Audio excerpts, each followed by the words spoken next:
ainda não entendi a questão onde está Jesus nisso tudo. Primeiro ponto. Segundo, não entendi. Segundo, nós ganhamos essa guerra, as pessoas boas, eu quero dizer. Estou me considerando uma pessoa boa, tá? Sim. Calma, não te... Calma. É boa, né? Então vamos lá, vamos com essas duas aí. Jesus, a gente falou sobre, você falou bastante coisa, mas eu não consegui entender onde ele está aí. Ela falou de uma forma espiritual, não tá em carne, não apareceu, não veio, não nasceu de volta, Sim. não veio de volta. Eu entendo assim também, porque eu estava dando uma análise. Eu acho assim, o pessoal hoje, as pessoas estão tão malucas hoje, né? Que nem o Daniel fala que o amor se esfriou, né? Que as pessoas não gostam, as pessoas são muito materialistas, né? As pessoas hoje em dia elas não amam mais o próximo, né? Você vê assim, pai e filhos, né? Matança, né?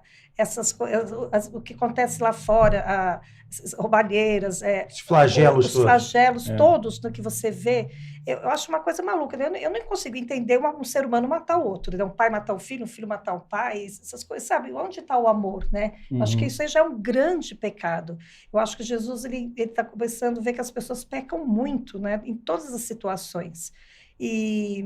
Então, eu acho assim, como o amor se esfriou. Então, eu acho que as pessoas estão tão malucas, hoje o mundo está tão mudado, né?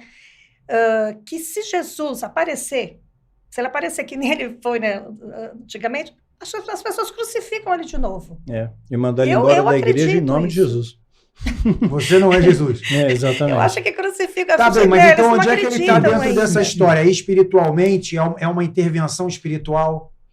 É uma intervenção espiritual porque nós temos o livre-arbítrio. Então, Deus, ele mostra para nós, tá? Isso está em Deuteronômio, capítulo 30, de 15 a 20, está diante de ti, está diante de mim, a bênção e a morte, a vida e a maldição. Você escolhe, né? A escolha é sua. Então, as suas escolhas vão determinar a sua colheita.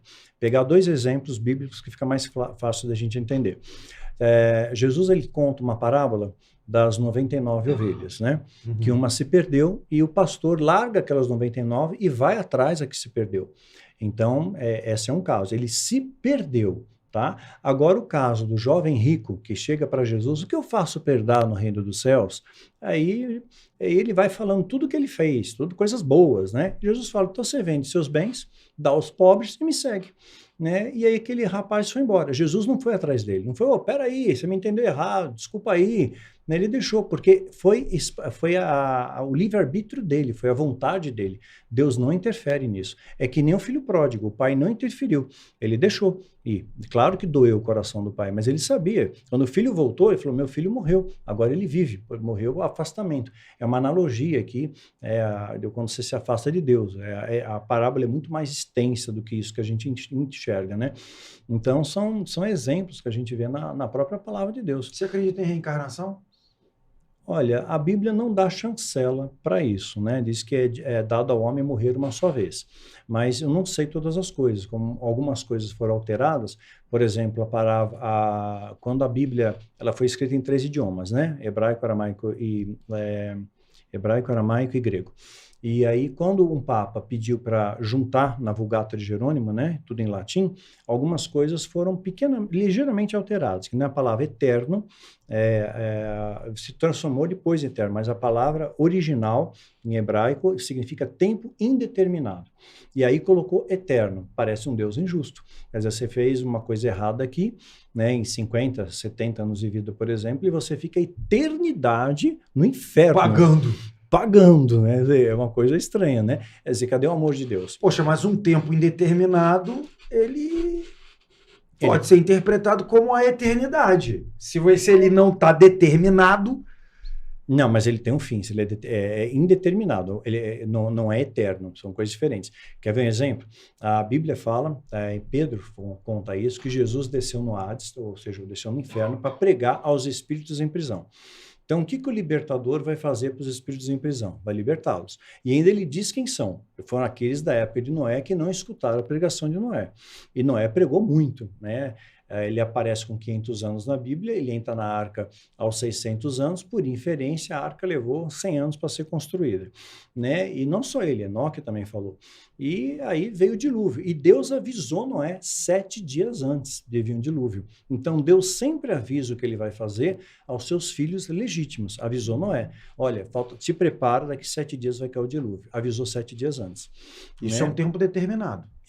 Então, avisou. Mas aí, quando Jesus ele vai e desce ao Hades, terminou o tempo de sofrimento daquelas pessoas. Eu creio que houve uma libertação para ela. Tá. Ele não desceu lá para tripudiar, né? Para falar, tá vendo, só se lascaram, tal. Não foi isso. Foi lá por amor. Acabou o seu tempo. Agora, o tempo a gente não tem como medir, porque o tempo de Deus é diferente do nosso. O nosso é Cronos, o Deus é o Kairos. É diferente, né? Entendi. Um dia para Deus é 1000 anos, 1000 anos é um dia. A gente não sabe Daniel, medir isso. só uma pergunta. Tudo o que tu passas, que tu ensinas, vou tentar ser claro, porque quero mesmo tentar perceber a resposta. Na tua perspectiva, tem um cunho mais espiritual e religioso, ou admites que uma pessoa queira muito aprender contigo só pela vertente académica, da história, da realidade religiosa? Ou seja, eu cada vez que discuto, estou aqui calado e não sou tímido. Porque adoro ouvir-te, mas não numa perspectiva de eu ter um crescimento religioso. Sim, na perspectiva de ter muita informação que me pode depois levar ou não a querer optar. Tu sentes pela parte dos teus alunos o interesse obrigatoriamente religioso ou tens essa expectativa em relação a eles? Tem os dois tipos.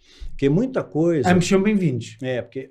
Ambos são bem-vindos. Ambos são bem-vindos. Sim, ambos são bem-vindos, porque a semente está sendo lançada, né? Aquilo ali pode brotar a qualquer momento, né? Você está lançando uma semente ali, é que alguma coisa às vezes acontece, a pessoa lembra, puxa, né? Então, eu já escutei isso de alguém. Então, como a Bíblia fala em Ezequiel, quer ouçam, quer deixem de ouvir, você vai lá e fala, que um dia eles vão saber que houve um profeta entre eles, né? E ele falou para a nação de Israel, ele não falou para uma nação estrangeira, falou para uma nação rebelde. Então, Deus sempre avisa. A Amós 3:7 também fala que Deus sempre, antes de fazer alguma coisa, ele avisa aos seus profetas.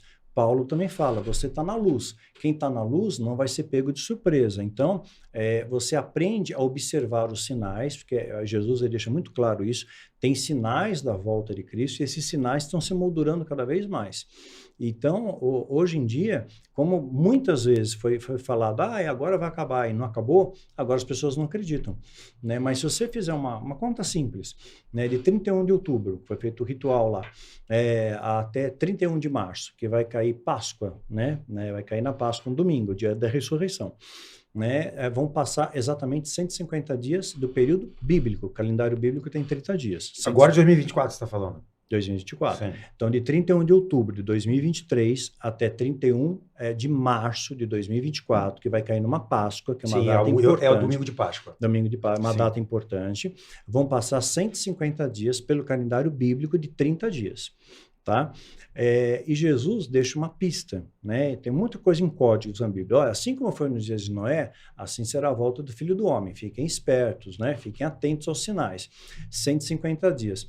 Foi o período que a arca flutuou até ancorar, né? Choveu 40 dias e 40 noites e ancorou. 150 dias, está lá em Gênesis. Então, deixou uma pista, alguma coisa vai acontecer. Então, eu acredito que assim como vai ocorrer grandes angústias na Terra, muitas coisas vão acontecer, né?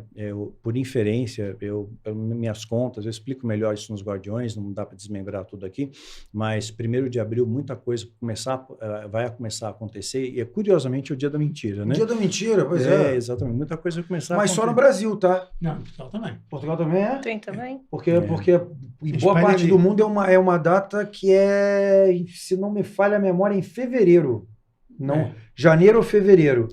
Mas pronto, não faz diferença nesse ponto. A gente faz está diferença. falando aqui, Então, tudo bem. Pra gente é dia da mentira. Seria uma coisa curiosa ali. né? Então, mostra que os sinais estão perto. Até antes de 2018, por exemplo, antes de Israel completar 70 anos, e o Trump, tudo que ele fez, ele levou a embaixada americana para Jerusalém, né? Isso teve uma repercussão muito grande. E outros países da América Latina estão fazendo a mesma coisa também, querem fazer a mesma coisa, reconhecer isso daí. Isso daí tem um desdobramento espiritual. E antes de 2018, nós tivemos uma tétrade de luas de sangue, 2014, 2015. Né? Isso é um fenômeno muito raro, são sinais astrológicos. Então, o demônio, ele demoniza tudo aquilo que pode vir contra ele. Então, eu falo, isso aqui é do diabo. Então, você não estuda astrologia, mas a astrologia que fez com que os magos achassem onde estava Jesus e trouxessem os presentes para ele, né? Então, a astrologia fala, a Bíblia fala de sinais dos céus, luas de sangue, etc. e tal. Teve lua de sangue na fundação do Estado de Israel, lua de sangue também teve na Guerra dos 6 Dias, onde Jerusalém é anexada ao Estado de Israel, e teve uma tetra de lua de sangue pouco antes de 2018, e calhou exatamente com as festas judaicas. Isso não é por acaso, né? Então, Deus está dando sinais claros para a gente, está desenhando, né? Desenhando. Ó, 45º presidente americano, 70 anos, uma geração bíblica, ele transfere a embaixada para Jerusalém, né? Então, novos órgãos secolório. Aí depois vem o Klaus e estabelece o grande reset. As pessoas começam a aceitar isso.